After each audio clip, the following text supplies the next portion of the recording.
Hello, World Singers. My name is Tyler. And my name is Brooke. And this is Cosmere Cosmere Conversations.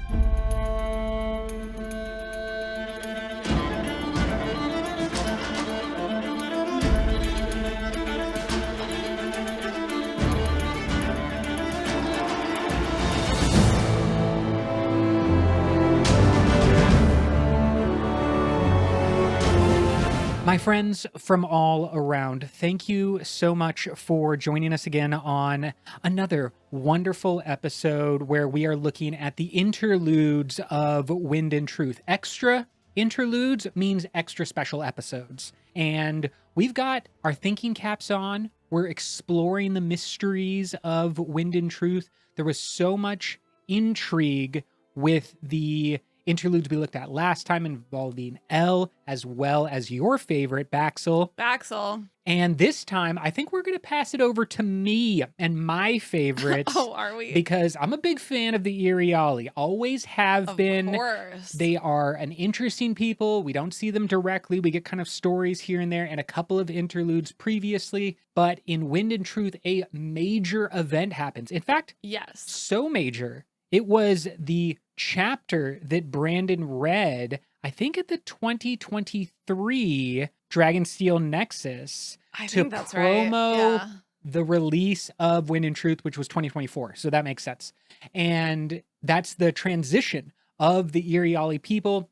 We're going to talk about that today. We're going to look primarily at the interlude that deals with the character Dyel, who we learn pretty on is actually the grandchild of Yim, everyone's favorite cobbler. Yes, again, this just really fun situation where interludes from previous books are coming back in Wind and Truth in these really kind of fun, cool ways. I do want to say up front that there will be extremely mild spoilers for Isles of the Emberdark in this episode. Not necessarily plot points. It's not going to like ruin anything for you. But if you are the person that wants to know literally absolutely nothing at all going in, maybe just save this episode until you've read Isles of the Emberdark. And if you would like our first reactions to Isles of the Emberdark, that's available now to our patrons over on Patreon. So join up over there. You can get that episode as well as the entire back catalog of bonus episodes. There's like 80 bonus episodes. Yeah, there's a lot. And especially because we still have so much to talk about in terms of Wind and Truth, it's probably going to be still a little bit until we get any Isles of the Emberdark content on our main feed. So if you really want to hear our thoughts about Isles of the Emberdark, some of those episodes are going to be going up to patrons early over the next several months. So let's gain some experiences on behalf of the One as we dive into Dyel's interlude. Please give me a little bit of backstory, a little bit of setting the scene for our listeners. As you said, we have Dyel, who is a young Iriali girl, the granddaughter of the adorable cobbler Yim. Remember, Yim was killed at the hands of Nail for being a budding radiant. Here we pick up with his family a couple of years after that event, and his cobbler shop has now been turned into a tea shop. Dyel is a server in that shop. She and her mom own the shop. And on this day, she is serving a very unusual group of visitors. We will recognize them as the members of the 17th Shard, who we also saw in a previous interlude at the Pure Lake, right? Yes, exactly. In that interlude, the main character gives them these kind of descriptive names. So I will name them by those names as well as their real names, although Dyel doesn't call them by any of these names. She doesn't know what their names are. We have Grump, aka Galadon from Elantris. Thinker, aka Demu from Scadrial. And then Blunt, aka Bayon from White Sand. Planet of Taldane. Correct. Now, because we have already seen the 17 Shard members, because we know them as world hoppers, they jump out to the reader quite quickly. But of course, Dyel doesn't know them.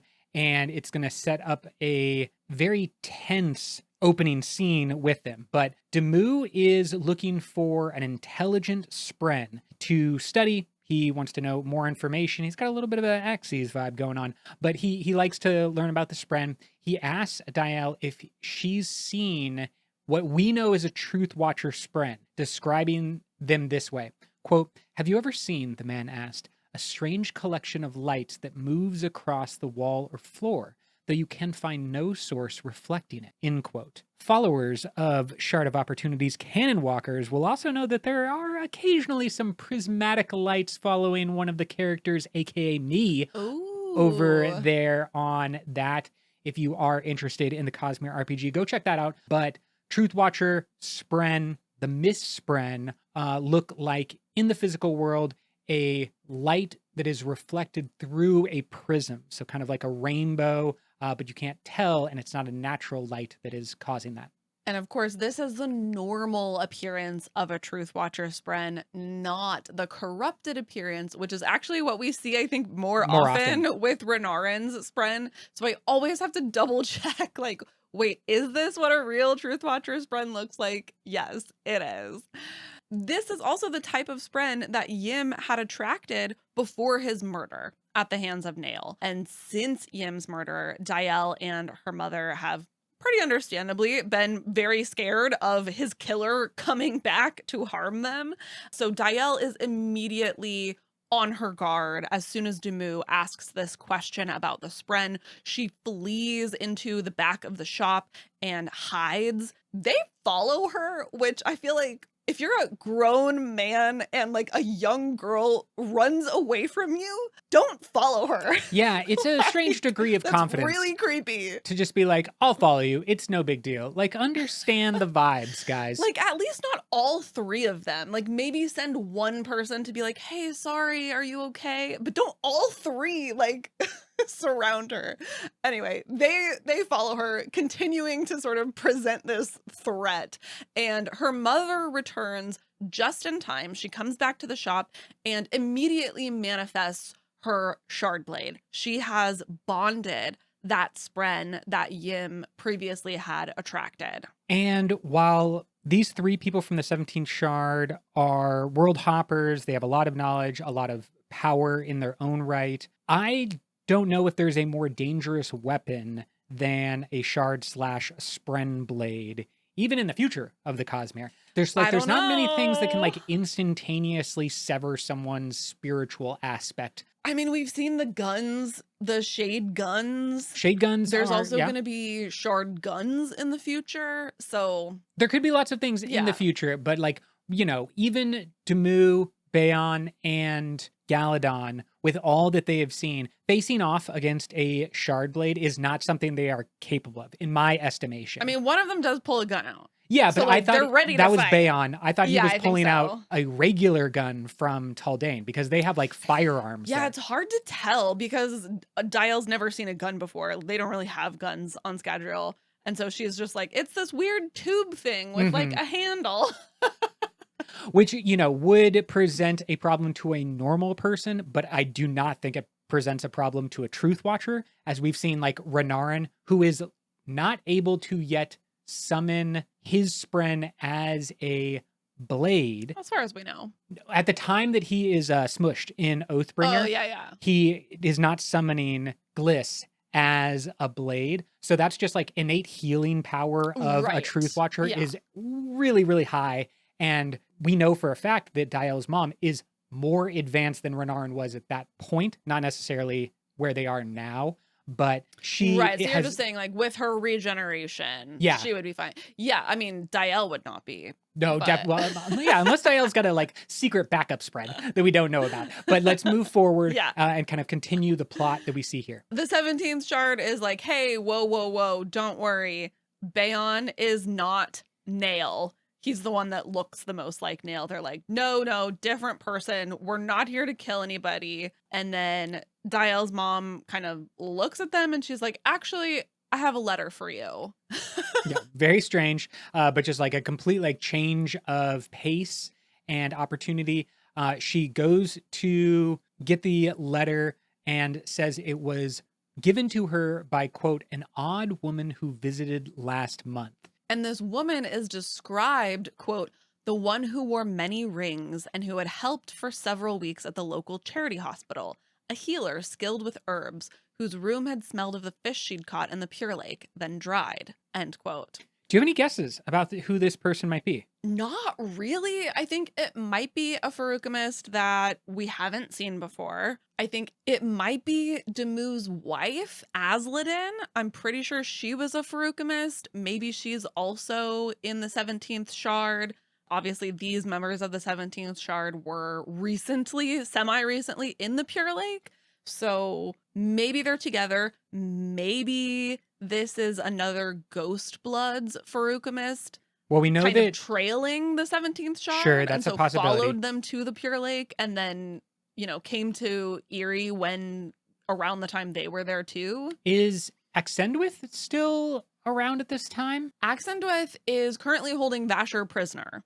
So she's busy. Yeah. She seems to be real busy with the torture situation. So It's kind I of the don't think... opposite of healing and helping people. So I Exactly, didn't yeah. necessarily think it was her, but she is a female Farukamist who's on Rishar. So that was like, I think it might be a new person. I think it might be a new person that we haven't seen before. And just like another indication that there's a lot of people from Scadrial around. and the rings do point to a Farukamist, and that's kind of like our first Yes, guess. of course. But, there's plenty of other people across the Cosmere that it theoretically could be. Let us know if you have some theories about who you think this could be if it is not Demu's wife. However, the person showed up with a letter, gave that to Dyel's mom. The letter has a drawing, multiple drawings of these three men, and she was instructed to wait until they arrived and then give the letter to them.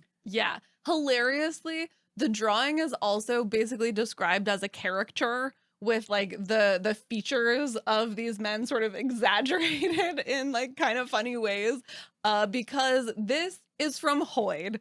And Hoyd is poking fun at them a little bit. They immediately know upon seeing the letter that it's going to be from Hoyd. And Dyel's mother calls Hoyd the trickster aspect.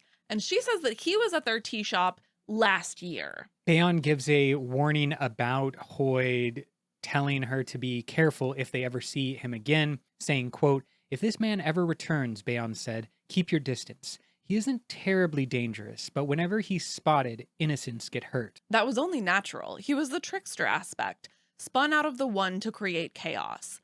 They had hundreds of legends about him, but you couldn't insult him by not serving him tea, end quote. I love the description of Hoyd as the trickster aspect. Yeah. I am a big fan overall of the Iriali philosophy, and I think that there are many ways that it could be applying to several situations across the Cosmere that maybe don't necessarily seem upfront to have to do with the Iriali, but I'm like, maybe that's the Iriali. And this concept of they know about Hoyd, they know about his trickster nature. I'm pretty sure the Horn Eaters also call him the trickster god. Yeah, and I think that that should resonate with us a bit because of the many legends across our own mythology, humans' mythology, about trickster gods, trickster aspects, and the way that they influence stories. I mean, even in the Marvel/Norse mythology, Loki is Of course, the trickster. the most famous. Yes, but they're across a lot of mythologies, and they always have like interesting roles to play in the story. Sometimes they're evil tricksters. Sometimes they are tricksters who are working for good. And sometimes, as Dyel's mother points out here, they are just intended to cause chaos.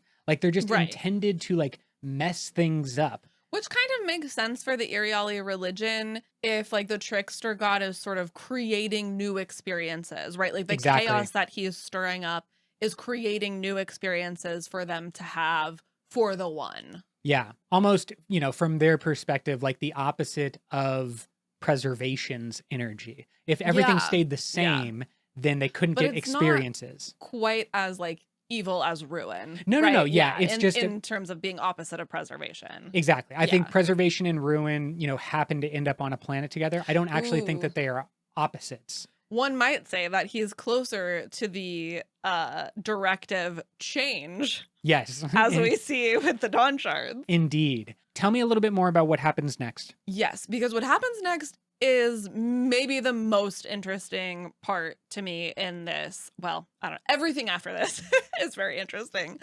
A ding sound comes from Galadon's pocket, and he says time, and he sort of indicates to the others that it's time for them to leave. What is this timer? Why do they have it? What is its purpose? As they're leaving, Bayon says, quote, things might be chaotic in your city for a little while, end quote. Like, how would they know that? This is before Dyel or her mother have gone out to see what happens next. Like, there's nothing that would have indicated that something's about to happen. No, they know it. Yeah, they have this timer. Somehow they know that something is going to happen. I'm so confused. Are they traveling through time?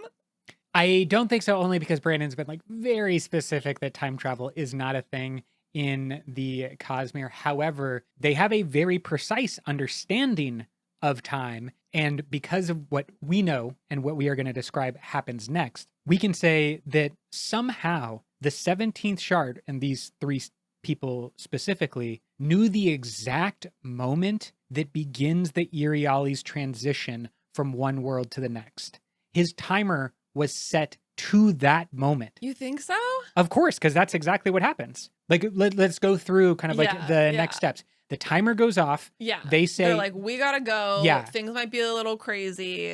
And then they go outside. Yeah. They like hear this commotion outside. So Dyel and her mother go to the roof of their 4-story building and, quote, there they saw what was causing the chaos. Cusicesh the Protector had risen from the bay, the great multi-armed spren made of a column of water. That was all? Dyel relaxed. She'd seen Cusicesh many times. But why then were so many people pointing and crying out? Why were so many running? It's the wrong time, her mother said. Cusicesh, breaking all tradition, waved his hands out to the sides, palms towards the city, and then, before him in the bay, the air split in a glorious radiant fountain, a column of light. The gateway to the land of shadows, Mother whispered. Honor's gateway, end quote. So yeah, I think that the timer that Galadon has is set. Like tied to Cusicesh in some way? No, not tied to Cusicesh, because I don't think Cusicesh is the main important factor of the transition.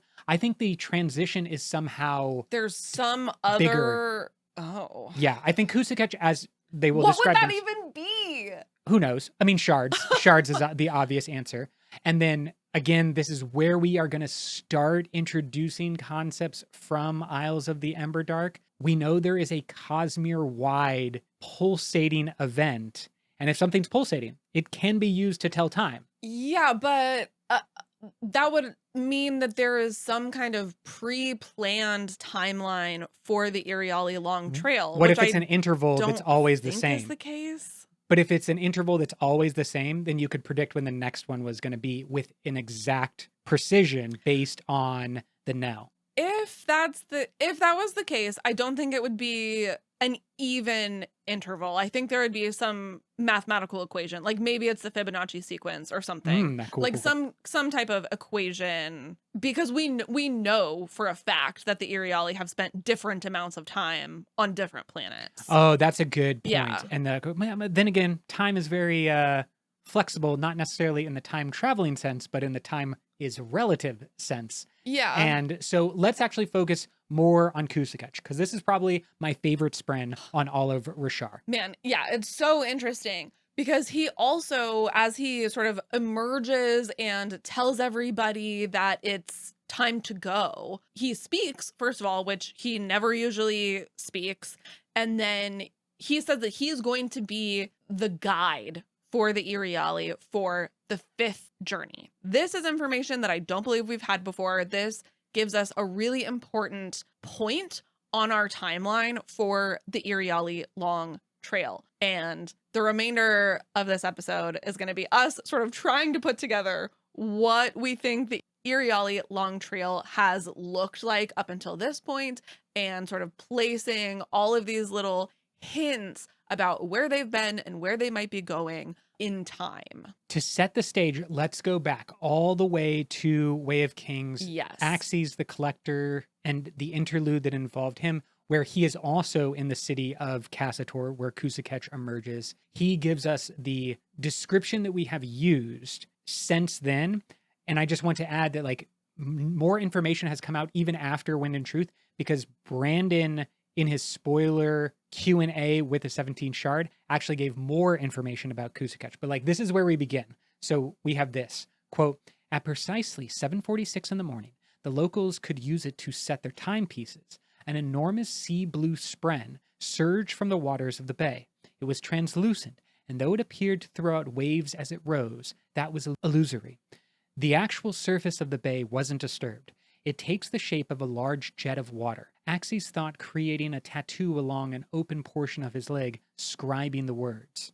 The center is of the deepest blue, like the ocean depths, though the outer edges are a lighter shade. Judging by the mass of the nearby ships, I'd say that the spren has grown to a height of at least 100 feet, one of the largest I've ever seen." End quote. Now, to bring it back to what Brandon recently said when asked by our friends over at the 17th Shard, Cusicesh is not a spren. Axes is either using a shorthand or is mistaken about his classification. It's the closest sort of way to describe what Cusicesh is without, knowing exactly what Cusicesh is. Yes. However, Brandon does know, and I think it is important because we're going to see the perhaps division point about what is a spren, a Risharan spren, and then what Cusicesh is able to do, because Cusicesh is the guide from one world to the other, and there is probably a large degree of difficulty for actual spren to leave Rishar.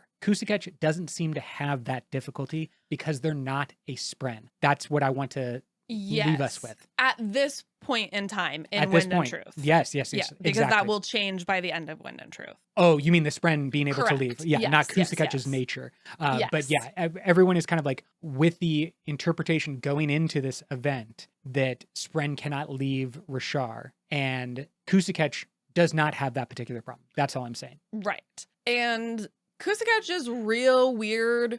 It like manifests 4 arms, fingers, and thumbs, and it has this face that is always looking eastward toward the origin.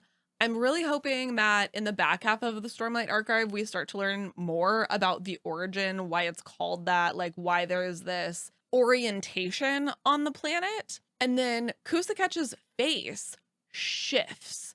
It like scrolls through a bunch of different human faces, and it does that for about 10 minutes. And then after that has finished, it goes back down into the bay, and people who have viewed this display feel drained. They describe it feeling like something has been leached from them. No idea what is happening here. I think it's likely that Cusicesh is somehow drawing like investiture energy of some type from the audience. I don't know what is up with this whole face situation. There's so many questions. Yeah, and it reminds me a little bit about the Unmade that Shallan fought in Urithiru. There's something to that nature of like changing faces, drawing the fears from the people around you.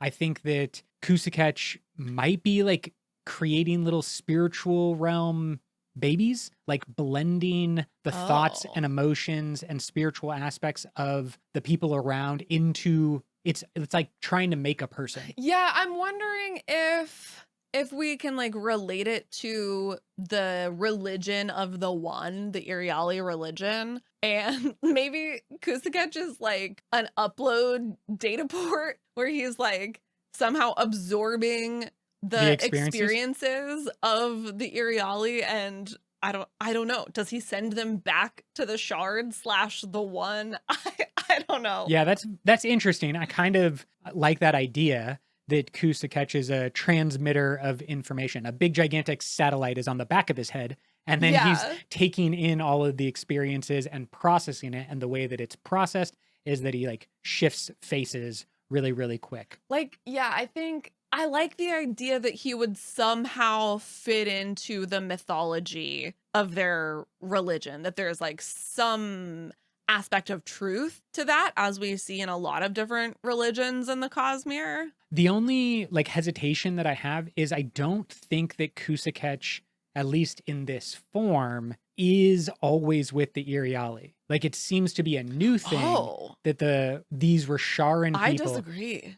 Do you think there's mentions of like a large spren-like being that's always acting as their guide from one world to the other? I don't remember any instances of Iriali saying something like that. Like we always have a Yeah, but protector we never see anything else from the Iriali's perspective. except for this. Every Yeah, other mention that we get about them is from a third party that wouldn't know. definitely. And And I think that Cusicesh would perhaps present differently on different planets depending on the investiture, etc. But he is colloquially known as Cusicesh the Protector, which my thought is at some point when the Iriali first came to Rashar, he came with them and okay. like was their guide, was their protector, and that name sort of hung around in the zeitgeist, in the sort of The milieu. communal knowledge. Yeah. Yeah, even if the source of it was forgotten.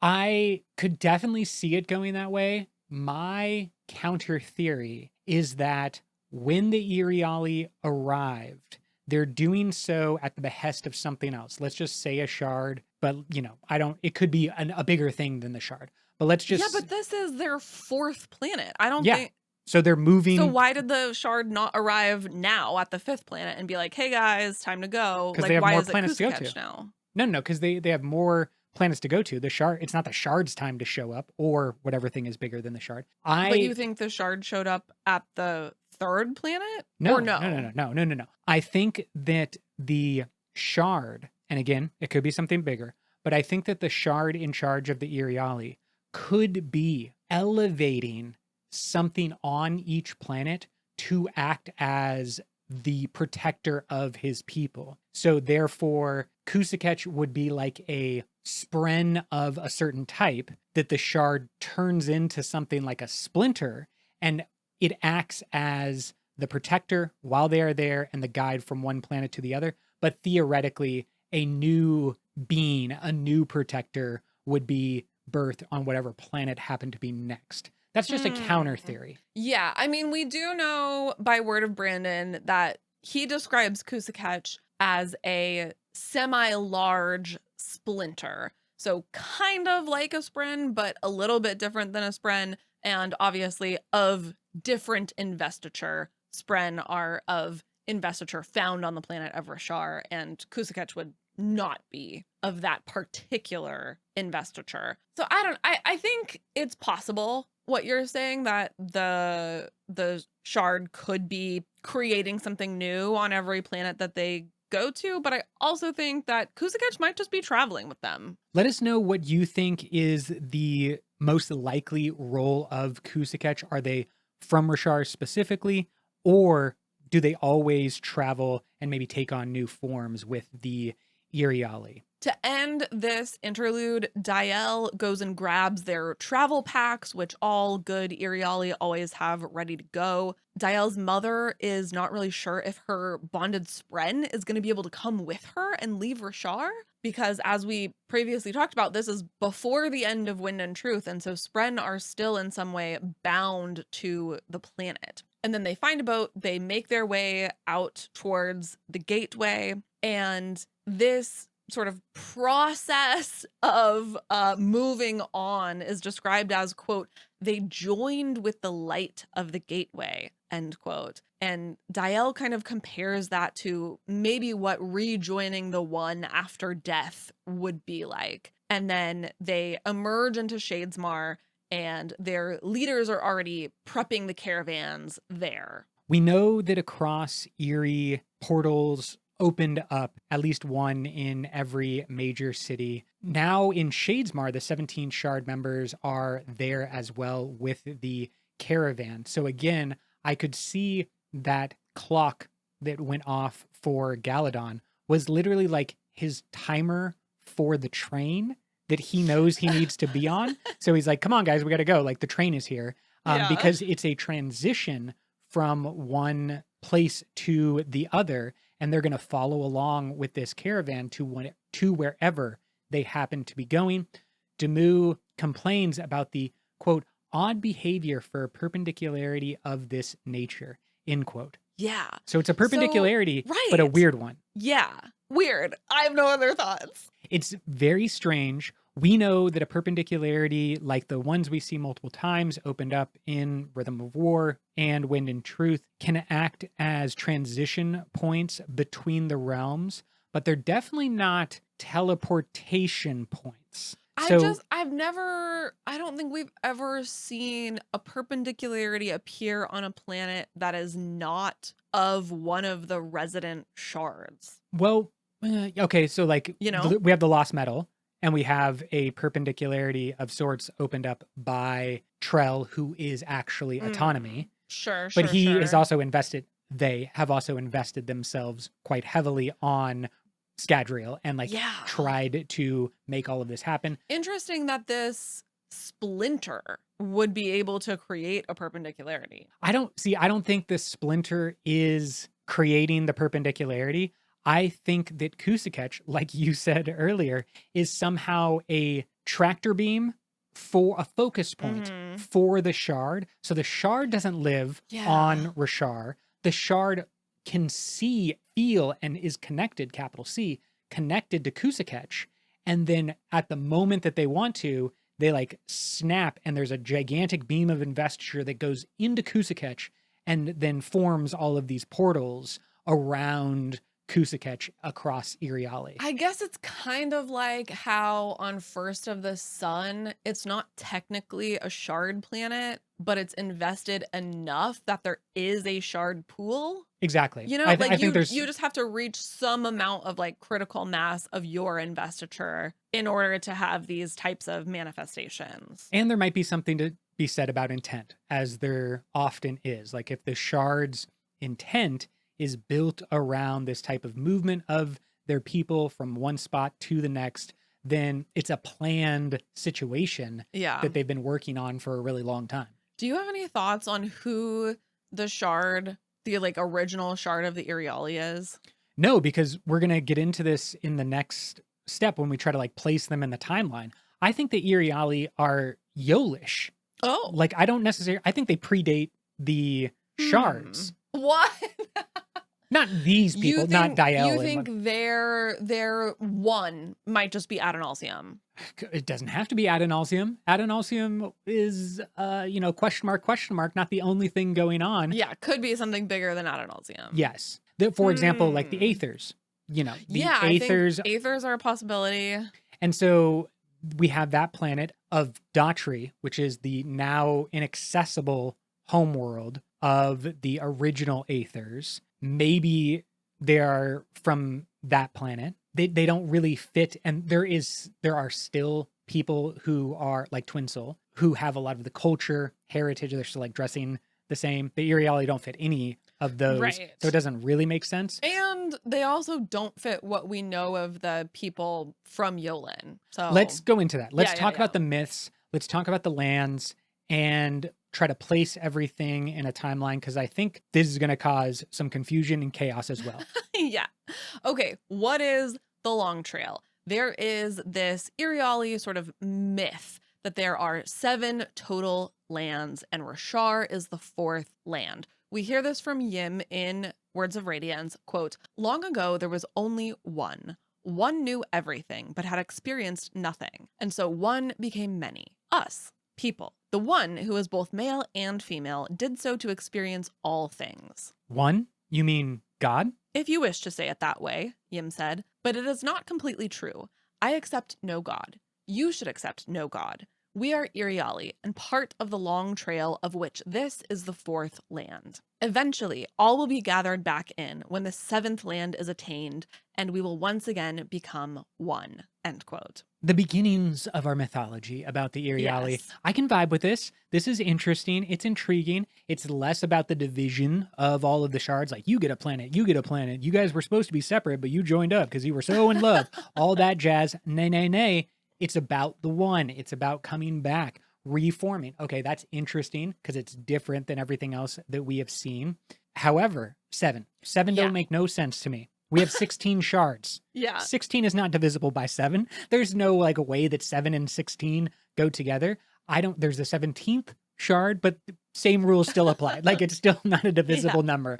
I don't understand why the 7 lands. We know that the shards are affiliated or might have affinities for specific numbers, for example, honor and 10. Okay. So it could be that whatever shard is the ruler of the Iriali likes 7. Okay. I like that. Yeah. The movement from one to the other, the transition of these people, I do think is really fundamental when it comes back to our understanding of avatars and, to a lesser degree, splinters, because for the longest time we have identified Pat G as a avatar of autonomy. Okay. Pat G and the planet First of the Sun is not a major shard world, but has enough investiture to create a shard pool, as you just pointed out. I think this is in large part because autonomy is able to spread themselves around the Cosmere in a non-direct, obvious fashion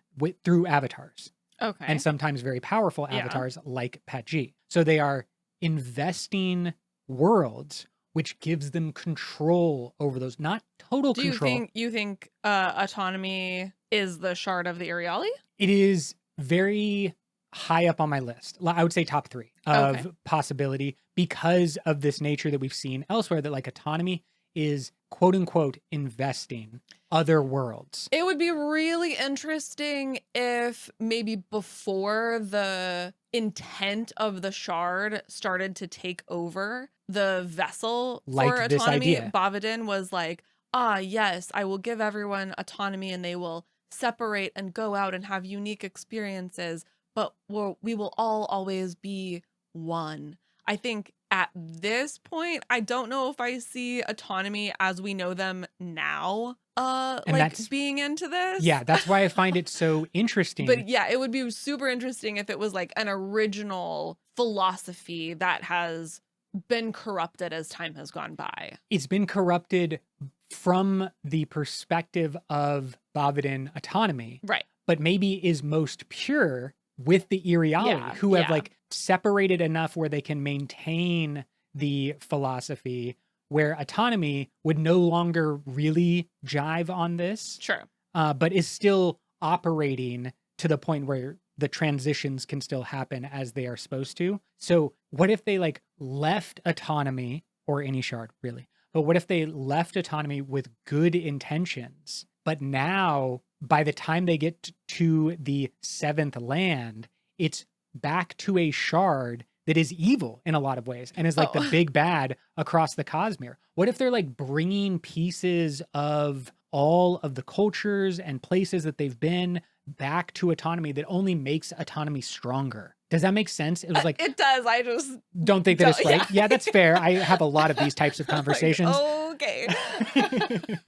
Slowly move back into the bush where I came from.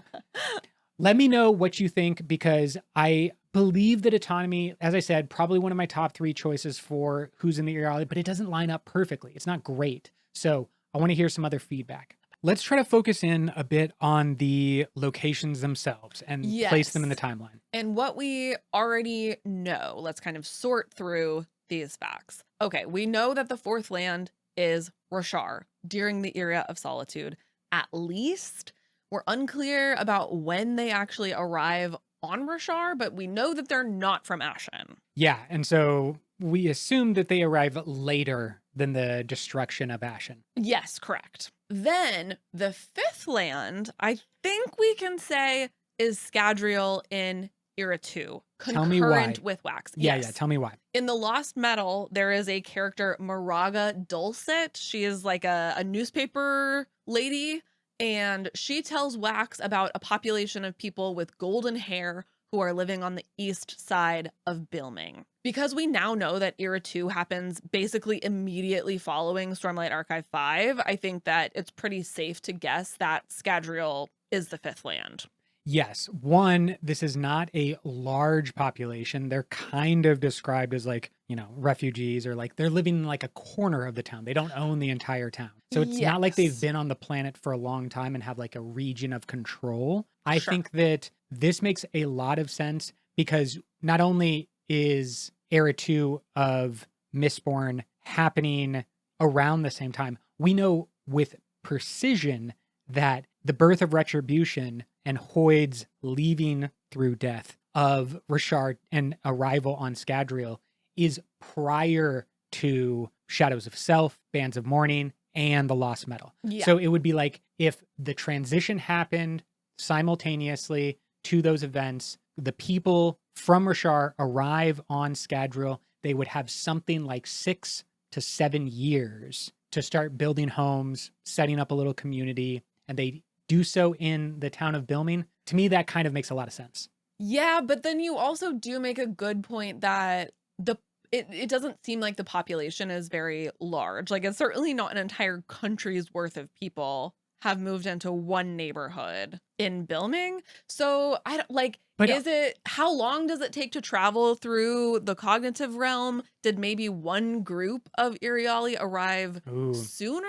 this is my speculation. Slash- Do they go to different lands? Yes, that's exactly what I was going to say. I have this thought in the back of my mind all the time. Like, what if not all of the Iriali are on the same long trail? Like, they're all going Exactly. to 7 lands, but they're going in a different order. Different order, different planets. Like, this would reinforce my belief in autonomy, who doesn't necessarily care directly about, like, you need to follow this procedure step by step by step. What they are trying to do is spread their influence to as many places as possible. Sure. And they're just like, everybody's got to go to 7, but like, Exactly. you pick your 7. 100%. Like, you're 7. Like, and so all of these people from the country of Iriali could have gotten into Shadesmar, started on caravans, and then started splitting off to Like, go in different each places. caravan, yeah, maybe goes somewhere else. Yeah. They just like pass out little like travel brochures. They're like, where do you want to go?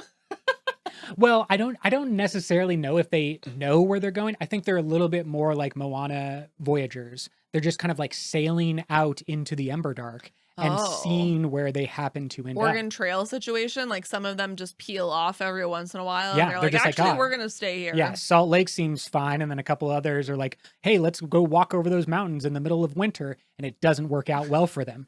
But then some of them make it all the way through to the beautiful country of Oregon and set up shop hanging out in the Willamette Valley. Like, that could be the Yeah.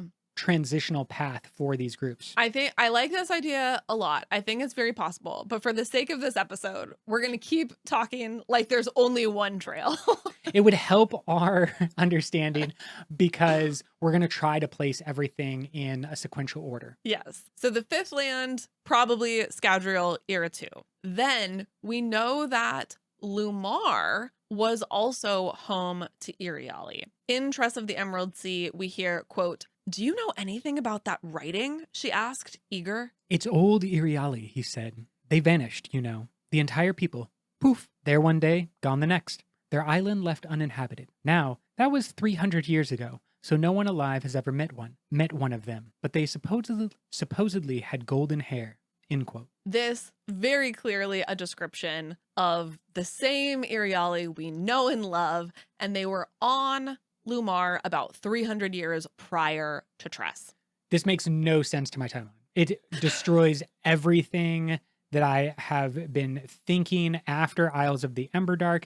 It does not line up with the way that I feel like Words of Brandon have talked about the Era 4 happening on a quicker timeline than rather a very long timeline. It's just... But Tress is quite far in the future. Allegedly. No, so this is my problem. See, I want to give you the ability to say, like, there is just one long trail and they go from here to here to here. But I Mhm. don't think that's true. I think that some How of the much people time do you think passes between Mistborn Era 2 and Tress? between Mistborn Era 2 and Tress, I could make the argument that there's very little time, as in Like, what is very little? the span of no more than 100 to 200 years. But this would be, and if we're following your logic that the trail is linear and they just move from Yeah. one to the other, Mhm. this would be they arrive with a little before the birth of retribution on Scadrial. They have to spend some amount of time on Scadrial. Do they? No, they don't. Yeah. You're totally right. They could just leave the next day. But like, what if they're not of autonomy? And so the attack by autonomy triggers the next movement because they're like, we got to get Yeah, out of of here. course. Exactly. And they Like, go they're immediately to Lamar. Yeah. Okay.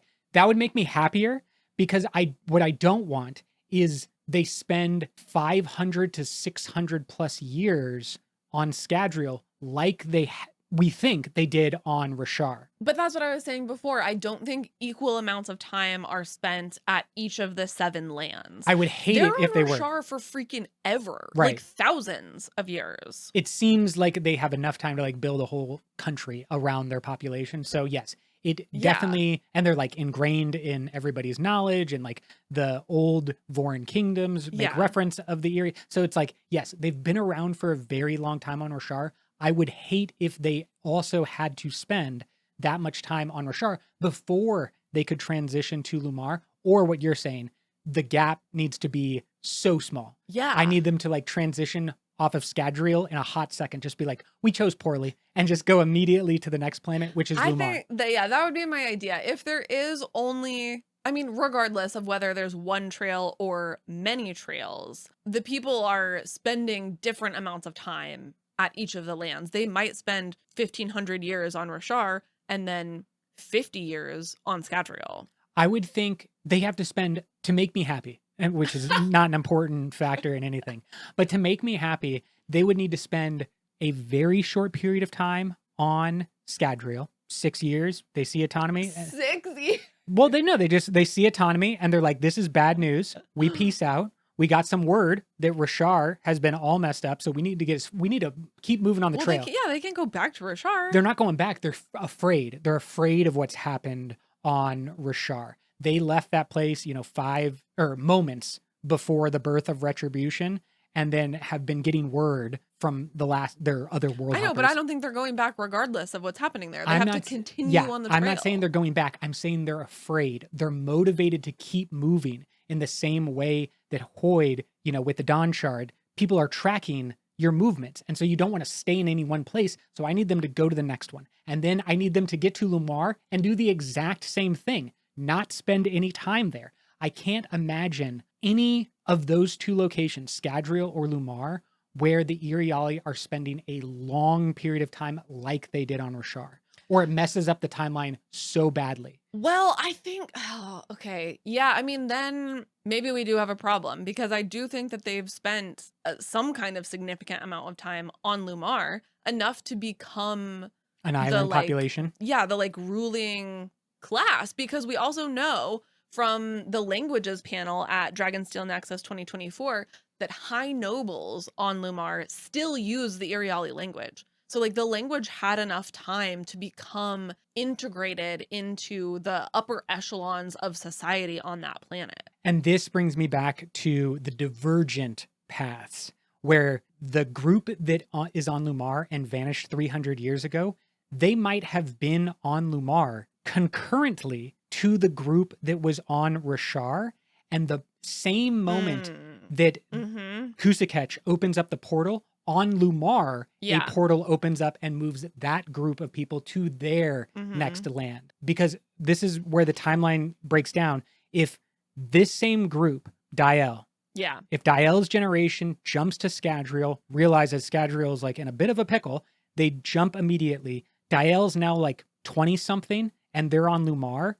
That group needs to spend a long period of time on Lumar to have political influence, and then 300 years needs to go by after that. So they need to spend 100 to, how long does it take to get political influence? I don't know, but let's say 100 years. Then they vanish, then 300 years. That's 400 years for Lumar, but then we know for a fact, because of Isles of the Emberdark, here's some more minor spoilers, but not plot points. We know for a fact that Lumar becomes kind of like a gas station for Era 4 of the Cosmere. People are going to Lumar to get spores off of there to fuel their ships and whatnot. So we're saying that's all happening 500 to 1,000 years in the future after the birth of Retribution? I don't think so. I think it's all happening way faster than that. And that's why I'm looking for alternatives to backfill, to basically say, I'm not necessarily saying you're wrong, but I also think you are erring too far on the short side. That's fair. Yeah. Let me know what you think about the timeline. I don't know if people other than like me and Joff Wu think about the timeline this crazily, but let me know what you kind of are trying to position, especially if you've already read Isles of the Emberdark and you can like help me understand where that world exists. Because I just see all of this technological growth into the lost metal. Because Isles It's of the happening so Emberdark fast. is Era 4. So Era there's 4, an yeah. entire other Mistborn era in between, you know? Definitely. It's not like Isles of the Emberdark is immediately after the Lost Metal, which I feel like is kind of how you're portraying it. Like it's that compressed. No, But there's like not a immediately. lot that needs to happen in between. So I think it's maybe a little bit longer. That's than why you're thinking. I think it's, so we know that Era 3 is about 60-ish years. I think 60 to I think 75 that's right. Yeah. years after the end of Era 2. My estimate is that between Era 2 and Era 3, they progress faster than humans did on Earth technologically. Yeah. So by the time they get to Era 3, they're more advanced than humans would be after 60 to 75 years. Yeah. Then I'm imagining the same type of compression of technological growth. You think Era 4 is only 20 years after Era 3? I would say that's the absolute earliest. So it would be like 100 years after Era 2 is the beginning of Era 4, 25 years. Man. I think the more likely is 200 years. I think Era 2 ends. Okay. But we're talking about 500 plus years minimum if they have to go one by one by one. Okay, but also relativity. Oh gosh. Now. Yeah, I mean, obviously we can't actually talk about that. I just need to mention it as being a potential factor in this conversation. But I think we've had this conversation long enough and we're not going to solve it on the podcast. Tyler's brain just blew up because he's like, oh yeah, time is relative. Yeah, but I want to keep talking about the Iriali language because there is more. There's more here that tells us about the Iriali. Again, from the languages panel at Dragonsteel Nexus, which huge shout out to our patron Talia for going to that languages panel for me and like taking notes for me because I wasn't able to go and I was devastated. So thanks, Talia, for taking those notes for me. The reason why this is maybe more important and we would rate it as a very high and important panel is because it did involve Peter Ahlstrom, who's one of Brandon's most important editors, keeper of secrets, knower of things. I mean, it was important to me just because I am interested in languages. But yeah, but if Peter it's just like if it's just you and me talking about languages in the Cosmere, it's not as important as one of the people who helps design all of the languages in the Cosmere. And we learned in that panel that the Iriali language is close to the Dawn Chant, along with the Unkalaki or Horn-Eater language, which is the closest to the Dawn Chant. Fascinating, because this seems to indicate that the Iriali and the Unkalaki have a close common ancestor language, if not a close common ancestor like person. My best guess would be that that closest common ancestor language would be the Yolish language. And we do see an Iriali family in Isles of the Emberdark speaking Yolish. So maybe that is kind of a clue there. It is, however, mentioned at the same time that Yolish is a pretty common language in the region they happen to be in. So maybe they're just speaking the local language and this is not a clue in any way. Yeah, Yolish as an existing language, though, I think is the first time that we like had confirmed, and that's in Isles of the Emberdark, that like the language is still being commonly spoken. Yeah. So maybe, like, if we take all of this with kind of a grain of salt, maybe that means that we can say that Yolen is the first land. Like you said before, like maybe they did originally come from Yolen. And then again, grain of salt, if everything we've said up until this point is correct, that means that we still don't know what lands 2, 3, and 7 would be. Let's go over to a quote from Isles of the Emberdark. Again, we're not going into the plot points. However, I think this will help. It's a little long. Will you read this out with me? Quote, all of the long trail tapestries have the same information. Records of visits to various planets the Iriali investigated as potential homelands on their voyage. Most of them are unsuitable, and many thought mythological, particularly ones this old. Middle old Iriali, Ed said. It had a character shift in the 3000s, and since their numbers are letters, if you read this straight, you'll do it wrong. You need to swap a few to get the right coordinates. It's quite tricky since, while they navigated by the current as we do, we don't know a lot of their landmarks. Fortunately, this one uses Silverlight as a prime reference point. Funny to think of those ancient people who kept records in tapestries instead of books and walked between worlds, visiting this place when it was just a bunch of draconic palaces. End quote. I think this is potentially more evidence in favor of the Iriali originating in Yolen. It also does say that all of the Iriali tapestries have the same information, which would indicate that there is in fact one trail that they're all following. But maybe they're following it at different times? No, see, I don't know. I think this reading is important. It says that the Long Trail tapestries have the same information. Records of visits to various planets the Iriali investigated, meaning that they investigated some and didn't stay there. I think this is pointing to it's all the same. The tapestries talk about them going out and investigating planets. That's what's the same. Planets are different in every tapestry? Exactly. I don't think that there is a single set of this planet, this planet, this planet. It's that the tapestries all talk about how they go out and investigate different planets. But I also think that there's a hint here that there could be small groups who are just little voyagers, that they just go off branching from the main group to investigate planets, but that it's not, quote unquote, part of the long trail until the main population of the Iriali arrive.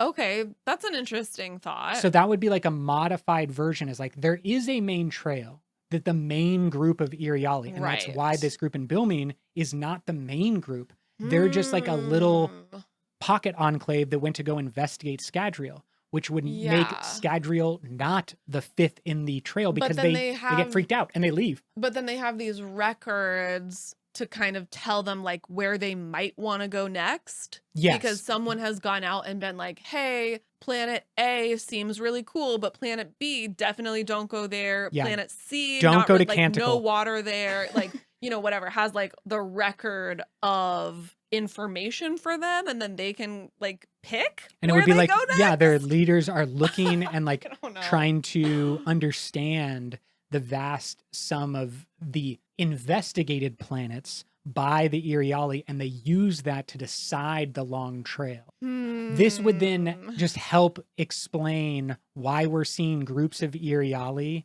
across different planets. Yeah. And so Lumar could actually be number 5, where a branch went off to Scadrial and said, no, they almost had a bomb blow up and kill everyone. Don't come here. Instead, go to Lumar.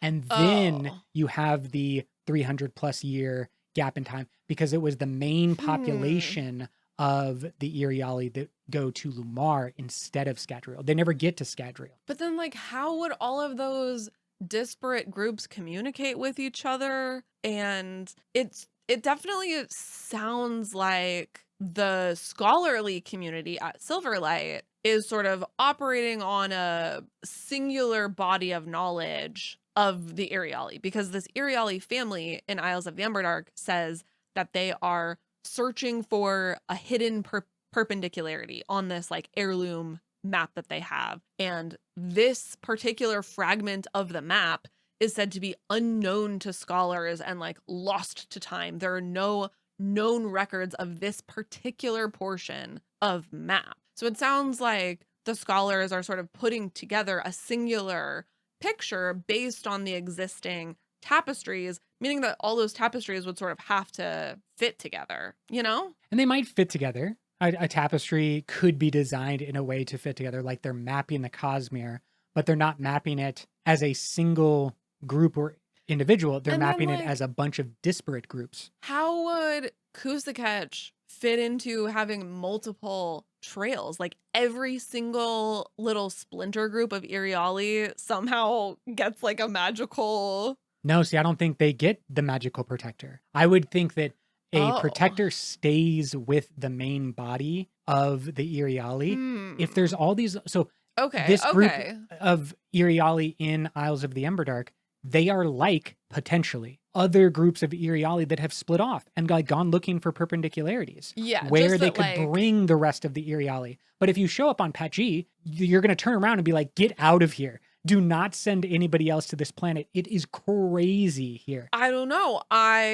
These people are looking for Pat G, basically. They're looking for it now. Yes, Yeah. but they don't necessarily know what Pat G is. What if someone in the past, But they would they go to Scadrial? if what we're saying is true, if that information is like encoded in the tapestry, they would know, like, don't go there. Well, they would know that on a very old tapestry, there's a spot marked that says perpendicularity. And so they're like, hey, there's a perpendicularity that nobody's gone to. We should go check that out. So we might have another planet to go to. But if they went to that planet and it turned out to be Pat G or Canticle or any number of planets that are too dangerous to inhabit, you just say like, no, don't come here. Like there might need to be a first wave of Iriali explorers that gives the thumbs up and like goes back to the main group and says, come here. And therefore, Yeah, I guess like I'm just wondering, yeah, how they would be communicating with all those different groups. I mean, But why I not like do something like a see Sion? that because they don't have Sion. But they could have something like a But they Sion. don't. You don't know what they have. Well, we've never seen it. We've never seen We it. know That doesn't mean it Sions doesn't are able to exist. communicate across the Cosmere. If they can make a phone call with a Sion, you can make a phone call with some other type of investigator. Yeah, sure. I mean, I could see how just sort of the culture, the Iriali culture being one of like encouraging exploration and travel Experiences. would result in groups of people going on expeditions and breaking off from the main group. I think that does make sense. I understand how that would happen. I don't know, man. I feel like we haven't really answered any of the questions. Oh, no. We don't have answers here. We just have more and more questions. I was like, I think we can figure some stuff out, but no. Because I was wondering if maybe this group in Isles of the Emberdark seemingly trying to go to Dromonad or First of the Sun. Does that mean that Dromonad is the seventh land? Like, is supposed to be the seventh land? Or It would mean that I they're don't still know. I looking don't for know. a seventh land. It would mean that Yeah. they haven't completed the long trail. But I think mainly what we have introduced here is the concept of the possibility of lots of different long trails. That a long trail for an individual like Dyel, you know, they might be telling the story, but they're not going to complete the transition to 7 different worlds. They're just one little part of the experience. But the one is going on a journey across the long trail. So you're like firmly camp multiple long trails? I'm firmly camped maybe in long trails, but I kind of like this idea of branching groups. What I'm Right. Yeah. You think everyone's sort of moving separately, that there's not one long trail. No. I like the concept that there is one long trail for the majority of Iriali. What I dislike is that every Iriali has to be an example of on the long trail. If that's true, then I want it to be... Interesting. Okay. It's just what I've been talking about this entire time. They're voyagers. Like, I don't necessarily think that Scadrial has to be the 5th land because we see a group of Iriali on Scadrial. It could be part of their long trail, like what you're talking about, if all of the long trails are individualized or whatever. But I think that there's room for not every single Iriali is on the long trail, the capital long trail. They could be out exploring, getting information, investigating other worlds. But a bunch of people are going to go investigate worlds and come back and be like, that's not part of the long trail. That's you failing to find the next planet on the long trail. But that might be their entire life. That might be a huge aspect of their particular experience. Yeah. I know this is wild. I know that there are very few actual solid answers that we have. I really thought there was going to be more. Welcome to our nightmare. Yeah. I appreciate everyone coming on this version of us voyaging throughout the Cosmere, looking for our own long trail of understanding and failing to find it. Yes, please tell us your thoughts about the Iriali long trail and the Iriali in general. Where do you think they come from? What do you think the trail situation is? Do you think that any of our guesses as to which land is which are correct? Are they all wrong? Please tell us. I need your thoughts. Brooke, can you take us away? Until next time, life before death, Strength before weakness. journey before destination.